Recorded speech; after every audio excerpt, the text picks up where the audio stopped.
Muy bien. Vamos entonces, hermanos, al libro del profeta Jonás, por favor. Próxima semana hablaremos del profeta Joel. Hoy vamos a hablar del profeta Jonás. Vamos, por favor, al capítulo. ¿Qué capítulo puse? El 3, ¿verdad? Vámonos a Jonás, capítulo 3.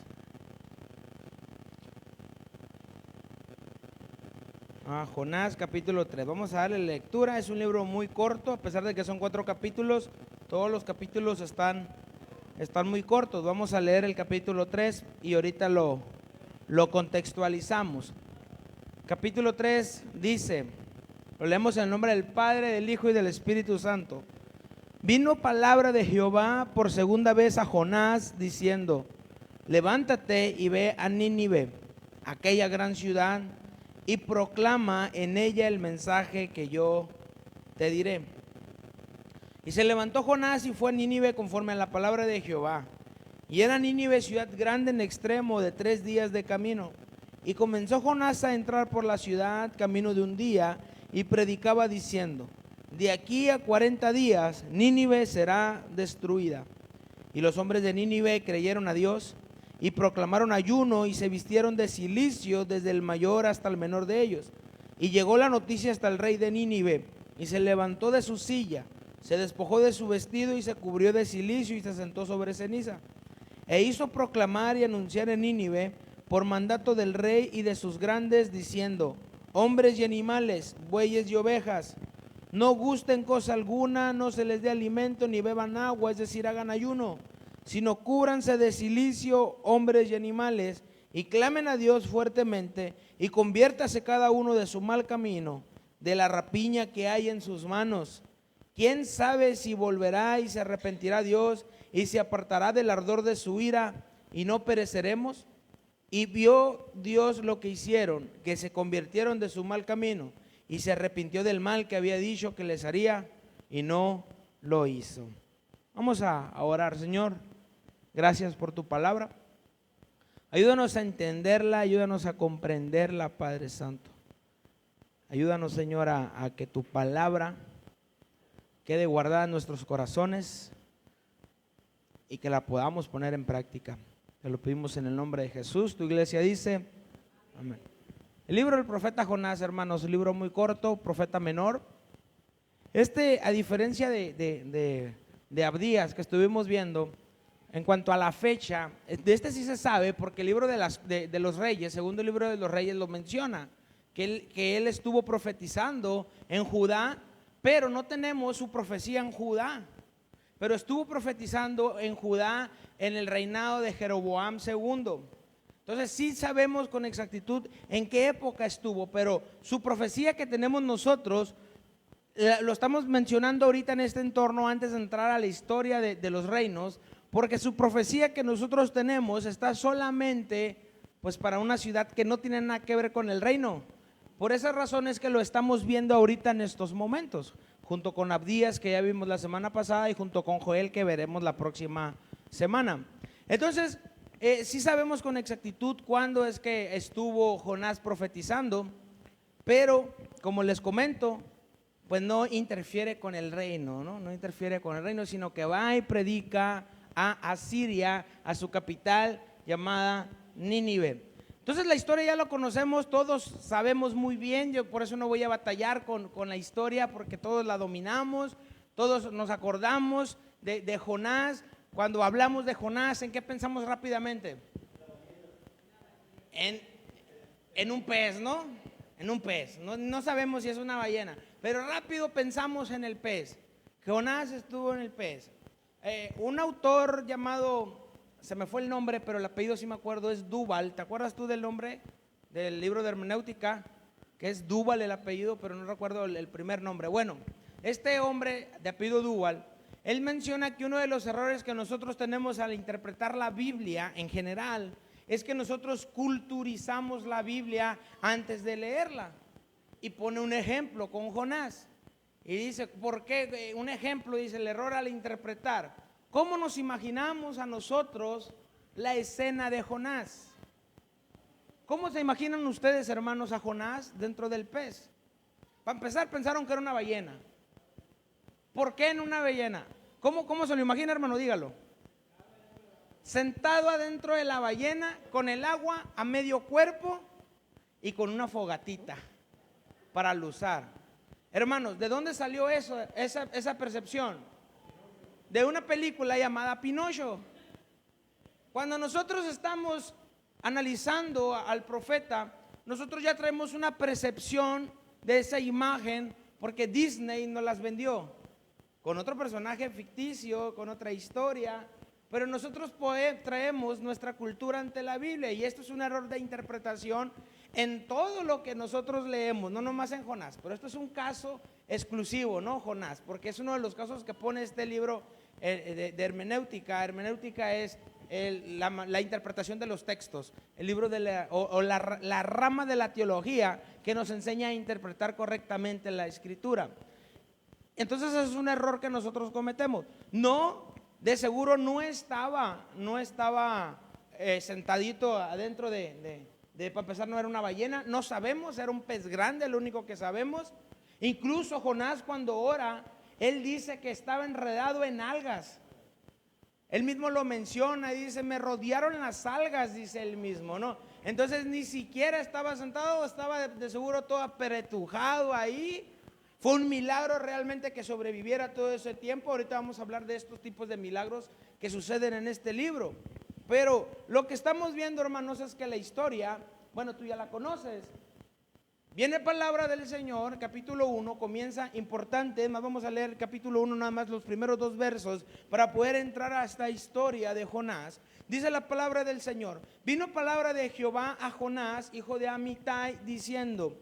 La referencia de Jonás, hermanos, en el libro de Reyes, tú lo puedes encontrar en segundo libro de Reyes, en el capítulo 14, en el verso 25, que habla que Jonás estuvo profetizando en esa época también. Pero como les comento, no tenemos su profecía dentro del reino. Verso 2. Palabras claves, hermanos, aquí tenemos 3 palabras claves. Levántate y ve a Nínive, aquella gran ciudad, y pregona contra ella, porque ha subido su maldad delante de mí.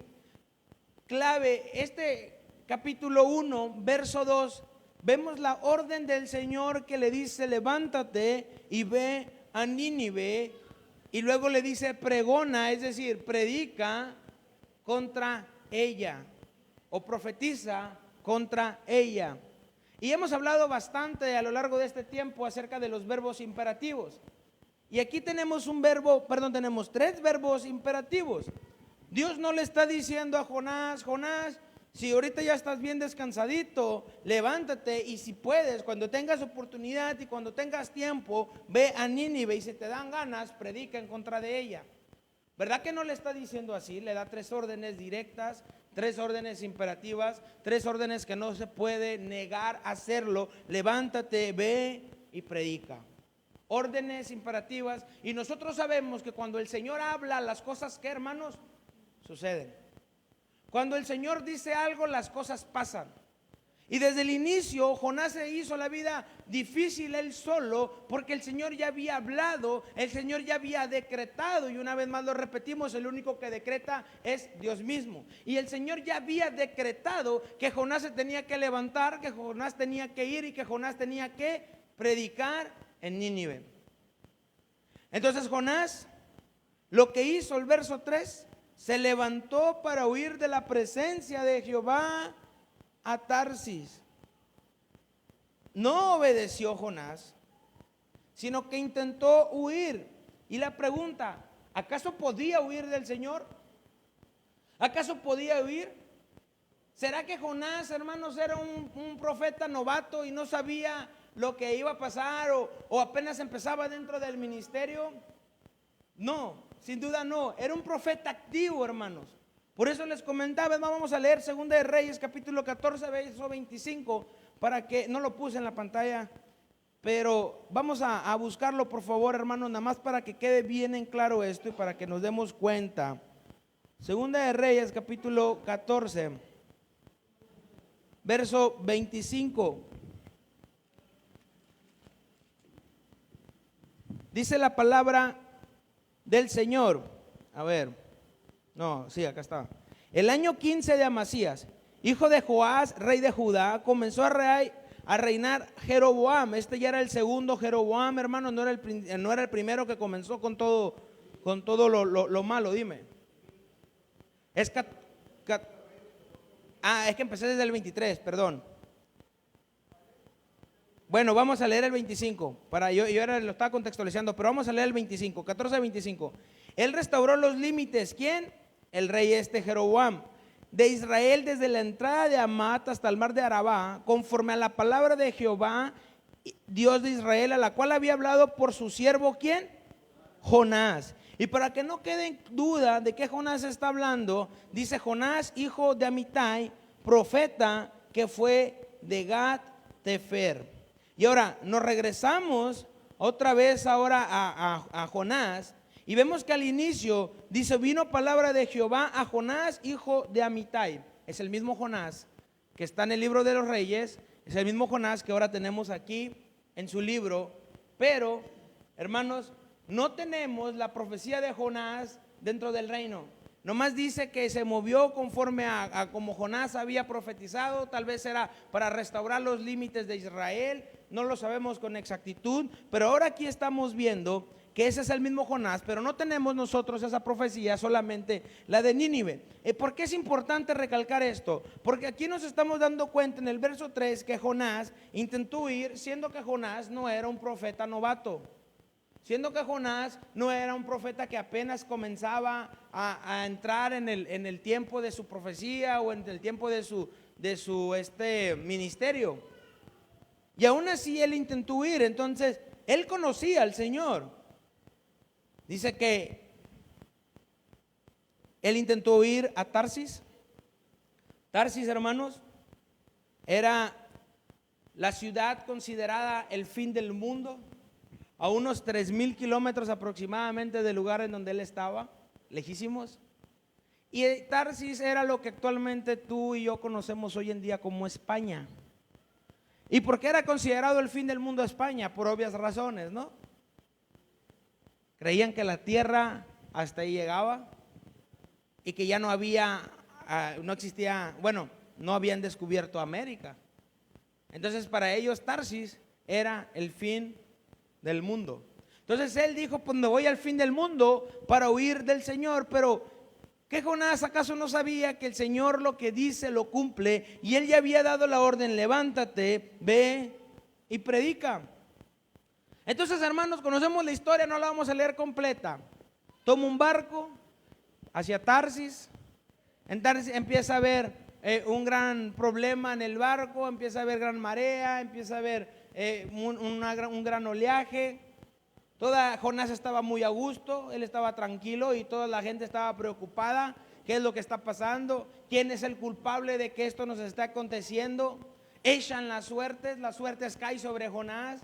Jonás, ¿qué es lo que nos has hecho? ¿Quién eres tú? Bueno, no le preguntaron, no le dijeron por su nombre, ¿no? Sino más bien háblanos de ti, quién eres tú y por qué nos está sucediendo esto. Jonás confiesa lo que estaba pasando, él dice: es mi culpa.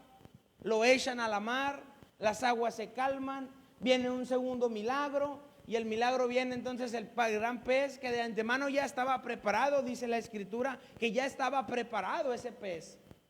Entonces al Señor se le salió de las manos que Jonás huyera, de ninguna manera. Pero Jonás fue responsable, claro que sí, pero al Señor no se le había ido de las manos. Toma el pez, lo traga. Al tercer día, después de que Jonás ora, que la oración, hermanos, lo tenemos en el capítulo 2, y es bien importante analizar la oración de Jonás. Que Jonás está clamando en el capítulo 2, le está clamando a Dios, pero nunca, hermanos, nunca vas a leer que él se estuvo arrepintiendo de huir. Pero sí le clama al Señor. En el capítulo 2, verso 2 dice: invoqué en mi angustia. Por eso clamó al Señor, porque estaba angustiado, porque estaba dentro del pez, porque estaba en problemas, porque estaba en una gran tribulación, porque su vida corría peligro, porque tuvo miedo, pero nunca le confesó su pecado. Nunca le dijo: Señor, no debía haber huido, perdóname.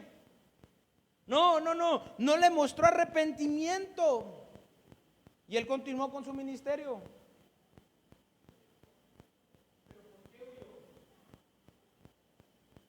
Ok.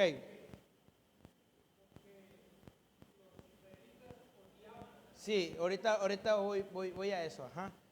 Entonces, hermanos, ¿qué es lo que pasa?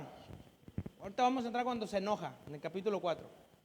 Entonces, hermanos, aquí lo que tenemos es que Jonás le clama al Señor y el Señor le manda al pez, bueno, manda que el pez vaya a la orilla y lo vomite.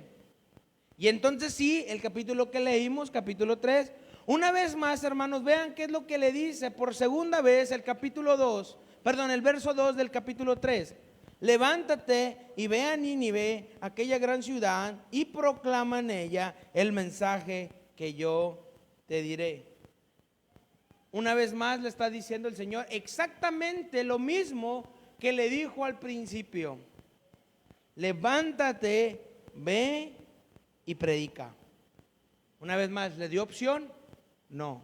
Levántate, ve y predica. Y entonces sí vemos la diferencia del verso 3 del capítulo 1, que dice que se levantó para huir. Y ahora vemos en el capítulo 3, verso 3, que él se levantó y fue a Nínive conforme a la palabra de Jehová. Y entonces sí, él entró y empezó a predicar. ¿Y cuál era su predicación? Cortita, hermanos. Bien cortita su predicación. De hecho, no predicó nada más de ahí y no leemos que haya predicado 3 días, como decía aquí la escritura, que 3 días tenía que andar para recorrer toda la ciudad. Solamente decía: de aquí a 40 días Nínive será destruida. Vean aún, hermanos, el mensaje de Jonás, un mensaje inteligente para él. ¿Por qué inteligente? Porque era obvio que el mensaje no solamente iba a ser que fuese destruida, sino que él tenía que decirles: arrepiéntanse de sus pecados. Pero él no predicó que se arrepintieran de sus pecados. Él ni siquiera se arrepintió de su propio pecado, de tratar de huir al Señor. Él solamente cumplió con lo que el Señor le dijo. El Señor le dijo: levántate, ve y pregona en contra de Nínive. Entonces él se levantó, fue y pregonó en contra de Nínive. De aquí a 40 días van a ser destruidos. De aquí a 40 días van a ser destruidos. De aquí a 40 días van a ser destruidos. Y anduvo por la calle: de aquí a 40 días van a ser destruidos. Y solamente, ¿por qué no les dijo que se arrepintieran? Porque a Jonás no le interesaba que el pueblo se arrepintiera.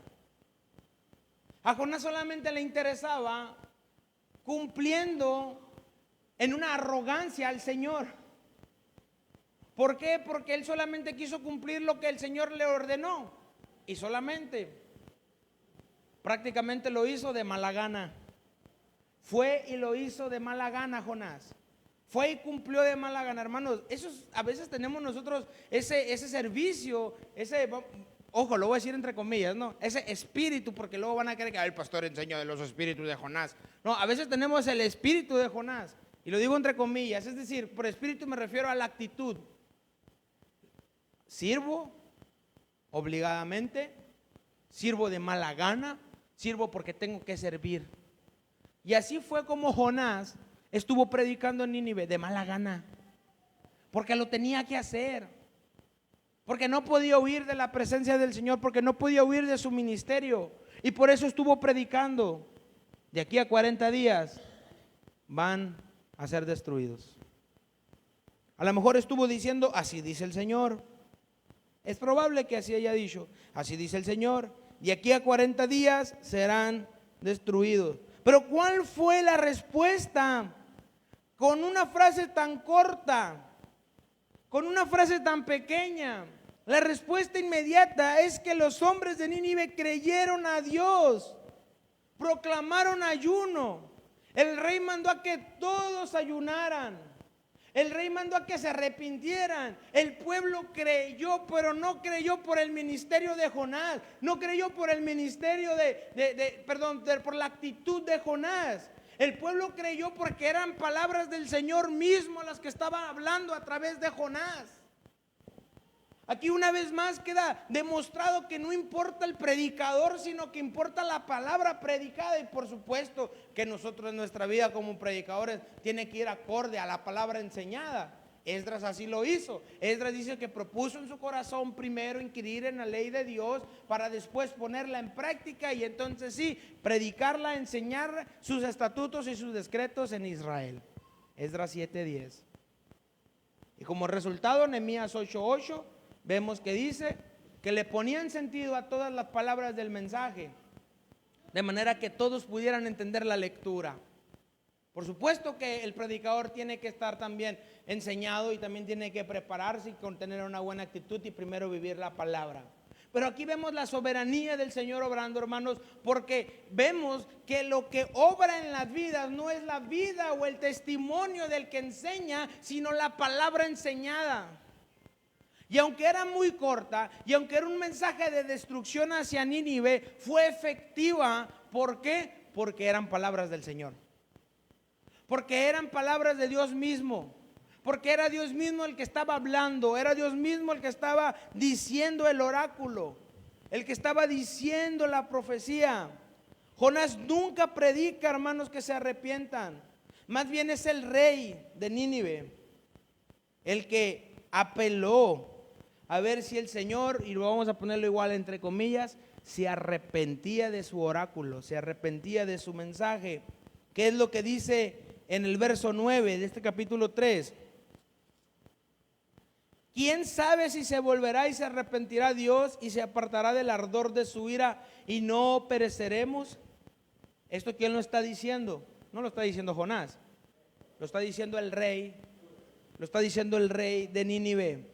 ¿Quién sabe si se volverá y cuando se dio cuenta que van a ser destruidos en 40 días? Le creyeron a Dios. Y entonces sí, vemos el verso 10. Y vio Dios lo que hicieron, que se convirtieron de su mal camino y se arrepintió del mal que había dicho que les haría y no lo hizo. Cuando vemos que dice que se arrepintió del mal que había dicho, hermanos, no es porque estamos hablando de que Dios se arrepienta de sus acciones. Simplemente Él ya lo tenía previsto y prácticamente lo que está diciendo aquí el autor es que no hizo lo que les había dicho que se arrepintieran, pero Jonás no había dicho el mensaje completo. Jonás nomás dijo van a ser destruidos, no le dijo arrepiéntense para que no sean destruidos. No es que él haya cambiado en sí su parecer, porque desde el inicio él ya lo tenía planeado que así fuese, hermanos. Y eso es lo que quiero que veamos de la soberanía y de la providencia que ya estuvimos hablando en el libro de Esther. ¿Se acuerdan? En el libro de Esther estuvimos viendo estas dos cosas. Estuvimos hablando de la soberanía y estuvimos viendo la providencia del Señor. Y una vez más quiero que resaltemos en el libro de Jonás. Pero para terminar, hermanos, bueno, capítulo 4, para terminar con la historia de Jonás, no para terminar con la predicación, es muy cortita, ¿no? Con el libro de Jonás, en el capítulo 4, vemos que Jonás, bueno, vamos a leerlo, son solamente 11 versos. Pero Jonás se apesadumbró en extremo, o se afligió en extremo, y se enojó, y oró a Jehová y dijo: ahora, oh Jehová, ¿no es esto lo que yo decía estando aún en mi tierra? Por eso me apresuré a ir a Tarsis, porque sabía yo que tú eres Dios clemente y piadoso, tardo en enojarte y de grande misericordia, y que te arrepientes del mal. Ahora pues, oh Jehová, te ruego que me quites la vida, porque mejor me es la muerte que la vida. Y Jehová dijo: ¿haces tú bien en enojarte tanto? Y salió Jonás de la ciudad y acampó hacia el oriente de la ciudad, y se hizo ahí una enramada y se sentó debajo de ella a la sombra hasta ver qué acontecería en la ciudad. Y preparó Jehová Dios una calabacera, la cual creció sobre Jonás para que hiciese sombra sobre su cabeza y le librase de su malestar. Y Jonás se alegró grandemente por la calabacera. Pero al venir el alba del día siguiente, Dios preparó un gusano, el cual hirió la calabacera y se secó. Y aconteció que al salir el sol, preparó Dios un recio viento solano, y el sol hirió a Jonás en la cabeza y se desmayaba. Y deseaba la muerte, diciendo: mejor sería para mí la muerte que la vida. Entonces dijo Dios a Jonás: ¿tanto te enojas por la calabacera? Y él respondió: mucho me enojo hasta la muerte. Que iracundo este Jonás, ¿no? 10. Y dijo Jehová: ¿tuviste tu lástima de la calabacera en la cual no trabajaste, ni tú le hiciste crecer, que en espacio de una noche nació y en espacio de otra noche pereció? Y no tendré yo piedad de Nínive, aquella gran ciudad donde hay más de 120,000 personas que no saben discernir entre su mano derecha y su mano izquierda, y muchos animales. Y ahí se acaba el libro de Jonás. ¿Qué nos enseña, hermanos, esto? Bueno, primero, ¿por qué se enoja Jonás? Ahora sí. La historia nos cuenta, hermanos, que los asirios, Nínive era la capital de Asiria, no de Siria, de Asiria. Y vemos que estos hombres eran sumamente violentos, eran sumamente, muy violentos. Y es probable, bueno, los historiadores así lo cuentan, algunos comentaristas bíblicos lo cuentan, que es muy probable, aunque no se puede afirmar al 100%, pero sí que la probabilidad es muy alta, que los papás de Jonás habían muerto a manos de los asirios. Y por esta razón él tenía un gran enojo en contra de ellos. Por eso cuando Dios le dice: ve y predica en Nínive, a Nínive son unos violentos que nos han hecho guerra y que mis papás hayan muerto, murieron a manos de ellos, todos sus parientes habrán muerto tal vez. Y por esa razón Jonás no quería ir a Nínive, porque tenía un celo. Y en sí los israelitas odiaban a los asirios. Había problemas, había grandes problemas, así como cuando estuvimos viendo la tierra de Edom, ¿se acuerdan? Que había problemas. Esos judíos tenían problemas con medio mundo, hermano. Y aquí estamos viendo que pasa la misma historia. Por eso él no quería ir a Nínive a predicar, porque prácticamente lo que él quería es que fuese destruido Nínive. Y sorpresa, Nínive sí es destruido, hermanos.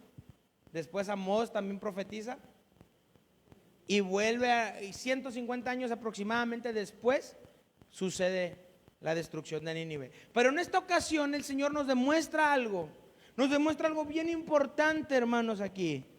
Y es que Jehová de los ejércitos, hermanos, tiene piedad de las naciones, tiene piedad de los gentiles. ¿Cuál es el resultado de la predicación corta de Jonás? Nínive arrepentido. ¿Qué significa esto? Que desde el Antiguo Testamento el Señor ya tenía, hermanos, el control de aún de los gentiles. Hechos 11:18. Después de que Pedro predica en la casa de Cornelio y hay muchos se convierten ahí, los soldados, y él regresa y cuenta la historia en Jerusalén. Dice: entonces, oídas estas cosas, callaron a los que Pedro les estaba contando la historia, y glorificaron a Dios diciendo: de manera que también a los gentiles ha dado Dios arrepentimiento para vida. ¿Por qué Nínive se arrepintió de sus pecados? ¿Por qué Nínive se arrepintió de lo que estaba haciendo? Se arrepintió porque Dios le concedió el arrepentimiento a Nínive. Entonces, estamos viendo aquí que aún el Señor está en control de quien se arrepienta, y para ejemplo tenemos a Nínive. Tenemos, hermanos, que no cualquiera puede arrepentirse de sus pecados, al menos que el Señor les conceda el arrepentimiento, al menos que el Espíritu Santo venga y traiga convencimiento de pecado a nuestras vidas. Entonces sí, nosotros podemos proceder al arrepentimiento para vida. Y aquí es lo que estamos viendo, que aún los gentiles se maravillaban porque los gentiles, el Señor les permitía que se arrepintieran, que ellos ya debieron de haber sabido esto por la historia de Jonás. Ellos ya lo deberían de haber tenido, ya lo deberían de tener entendido. Ahora, hermanos, lo que estamos viendo aquí es una gran soberanía del Señor, y es el tema a resaltar de esto. Algunos dirán que lo más importante es Jonás dentro del pez, los 3 días y las 3 noches, porque el Señor lo utilizó en Mateo capítulo 12, del verso 38 al 41. El Señor lo utilizó para decir, cuando le pedían señal, Él les decía: la única señal que les será dada es la señal de Jonás. que así como Jonás estuvo 3 días y 3 noches en el vientre del pez, así estará el Hijo del Hombre también. Y algunos mencionan que eso es lo más importante, pero vamos a leerlo. ¿Sí lo puse eso? No lo puse. Vamos, hermanos, síganme a Mateo capítulo 12, por favor, porque esto es bien importante. Mateo capítulo 12, vamos a leer del verso 38 al 41. Entonces, dice el título aquí, la generación perversa demanda señal. Entonces respondieron algunos de los escribas y de los fariseos diciendo: Maestro, deseamos ver de ti señal. Él respondió y les dijo: la generación mala y adúltera demanda señal, pero señal no les será dada, sino la señal del profeta Jonás. Porque como estuvo Jonás en el vientre del gran pez 3 días y 3 noches, así estará el Hijo del Hombre en el corazón de la tierra 3 días y 3 noches. Los hombres de Nínive se levantarán en el juicio con esta generación y la condenarán, porque ellos se arrepintieron a la predicación de Jonás, y he aquí más que Jonás en este lugar. ¿Se dan cuenta, hermanos, que aquí está utilizando nuestro Señor Jesús dos cosas sobre el profeta Jonás? En primero lo aclaramos, vamos a aclararlo. Algunos dicen que Jonás es un libro ilustrativo, que es una parábola o que es una alegoría y que no es un acto histórico, negando que Jonás realmente, estuvo en el pez. Muchos autores así lo manejan. Ahora, ¿por qué nosotros no creemos que sea una alegoría o una fábula? ¿Por qué no lo creemos? Porque Jesús, nuestro Señor Jesús, lo afirmó. Y Él aquí lo está diciendo como el profeta Jonás, la señal del profeta Jonás. Primero aclarando que Jonás es un ser real, que es un ser histórico, y entonces menciona y dice también lo que Jonás hizo o dónde estuvo Jonás. Estuvo en el vientre del gran pez por 3 días y 3 noches. Y así estará el Hijo del Hombre en el corazón de la tierra. Entonces aquí queda afirmado que Jonás es un libro real, que es un libro histórico, real. No es un libro que no sea histórico. Y menciona y dice que así estaría él 3 días, igual que estuvo Jonás. Creo que no tenemos mayor problema en entender esto, hermanos. Creo que todos podemos entender esto y no hay mayor explicación que dar. Ya hemos hablado que son las sombras, ya hemos hablado que son los tipos de Cristo. Todos los que están aquí ya lo han escuchado, ya lo saben. Pero vean la segunda cosa que dice. Dice que la predicación de Jonás, bueno, que Nínive se arrepintió con la predicación de Jonás. Y obviamente él dice, aquí hay uno más grande que Jonás, o sea, él mismo. Pero él está diciendo y está hablando que Nínive se arrepintió por la predicación de Jonás. Y ahora, eso es un milagro y ahorita vamos a hablar de eso. Así que quiero mostrarte 10 milagros, hermanos, que hay en el libro de Jonás. Y no vamos a ir rápido con estos 10 milagros. El primer milagro lo encontramos en el verso 4 del capítulo 1. Capítulo 1, verso 4. Eso sí los puse, todos esos capítulos, esos versos. Pero Jonás capítulo 1, verso 4. Jehová hizo levantar un gran viento, ¿en dónde? En el mar. ¿Quién lo hizo? Jehová. Y hubo en el lugar una tempestad tan grande que se pensó que se partiría la nave. El primer milagro que tenemos aquí es que el Señor hizo levantar un gran viento en el mar. Nos vamos al verso 7. Después de que sucede todo esto, tiran las suertes y dice el verso suerte, el capítulo 7. Y dijeron cada uno a su compañero: venid y echemos suertes para que sepamos por causa de quién nos ha venido este mal. Y echaron suerte y la suerte cayó sobre Jonás. El Señor hizo aquí un milagro para que quedara demostrado quién era el culpable de esto que estaba sucediendo. Ahora nos vamos hasta el verso 15, llevamos 2 milagros. Ahora vamos hasta el verso 15. Y tomaron a Jonás y lo echaron al mar. ¿Y el mar qué? se aquietó. Ahora tenemos un tercer milagro. El mar se aquietó de su furor. Verso 17. Pero Jehová tenía preparado un gran pez. Entonces aquí tenemos otro milagro. El Señor tenía ya preparado un pez. Y la parte B dice: y estuvo Jonás en el vientre del pez 3 días y 3 noches. Entonces tenemos un quinto milagro, que el pez tragó a Jonás, y Jonás estuvo 3 días y 3 noches ahí. Hasta aquí ya llevamos 5 milagros solamente en el capítulo 1. Capítulo 2, verso 10. Y mandó Jehová al pez y vomitó a Jonás en tierra. Ahora tenemos un sexto milagro. El Señor mandando al pez a que vomitara a Jonás con vida. Después de 3 días tenemos un sexto milagro. Ahora vámonos al capítulo 3, al verso 10. Y vio Dios lo que hicieron, después de que Jonás predicó, y vio Dios lo que hicieron, se convirtieron de su mal camino y se arrepintió del mal que había dicho que les haría y no lo hizo. Nínive se arrepintió. Esto, hermanos, también es un milagro que solamente el Señor podía hacer. Y aquí tenemos un séptimo milagro. Ahora el capítulo 4, el verso 6, después de que Jonás se fue a ver qué es lo que iba a pasar, vemos el verso 6, que Jehová preparó una calabacera. ¿Quién lo hizo? El Señor. Y luego en el verso 7 dice que el día siguiente el Señor también preparó un gusano. Ya tenemos 9 milagros ahí.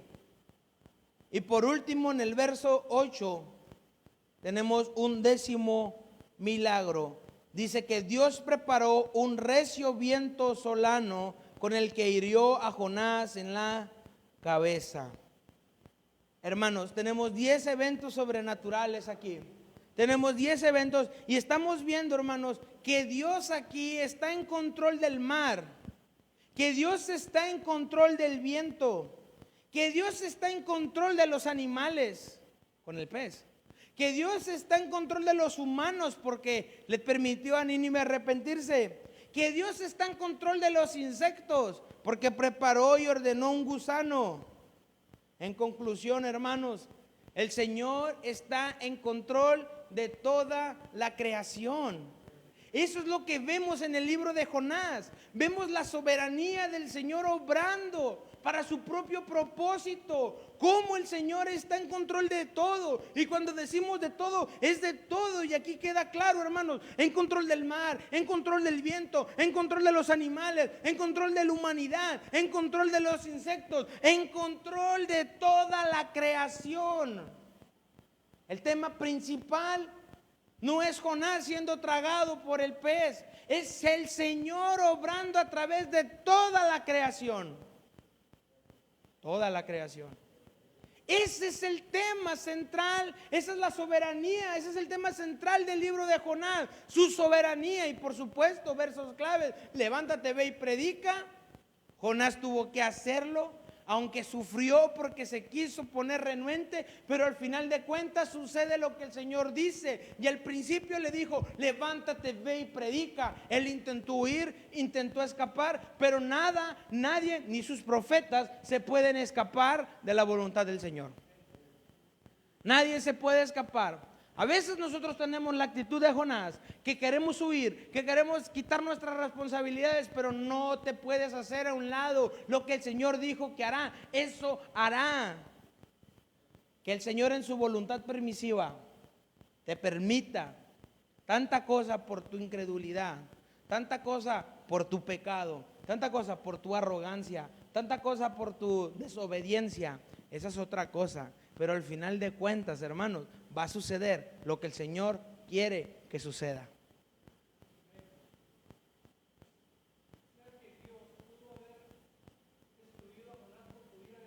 Por supuesto que pudo haberlo hecho.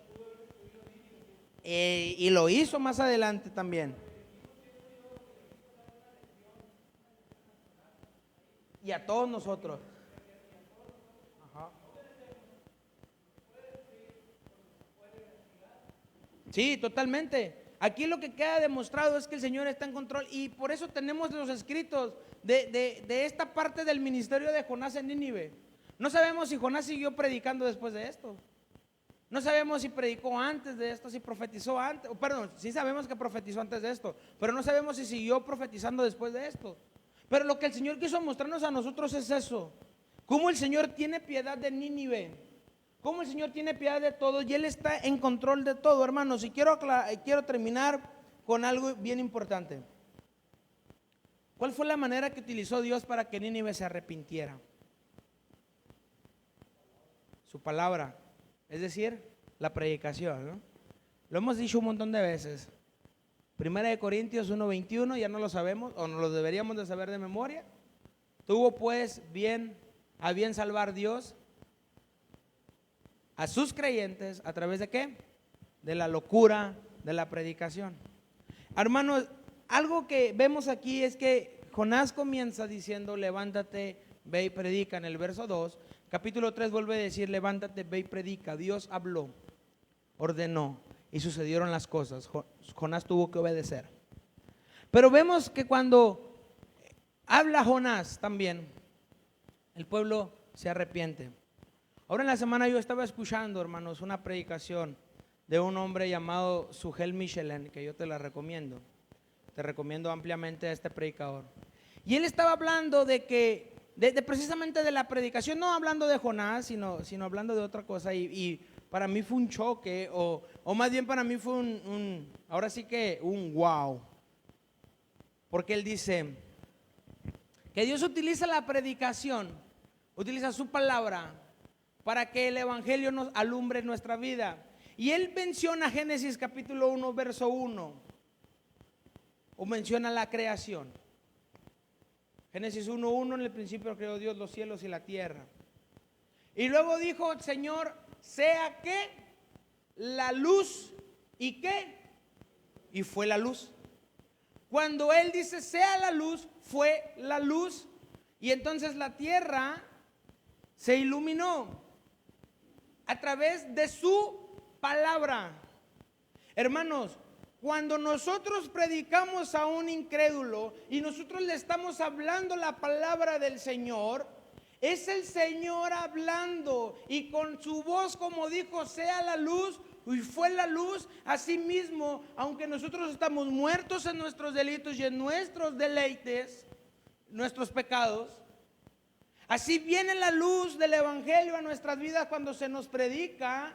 Y el Señor dice: sea la luz, y en nosotros es la luz a través de su palabra, a través de la predicación. Por eso cuando Jonás dice: de aquí a 40 años van a ser destruidos, de aquí a 40 días van a ser destruidos, pero era la palabra del Señor hablando.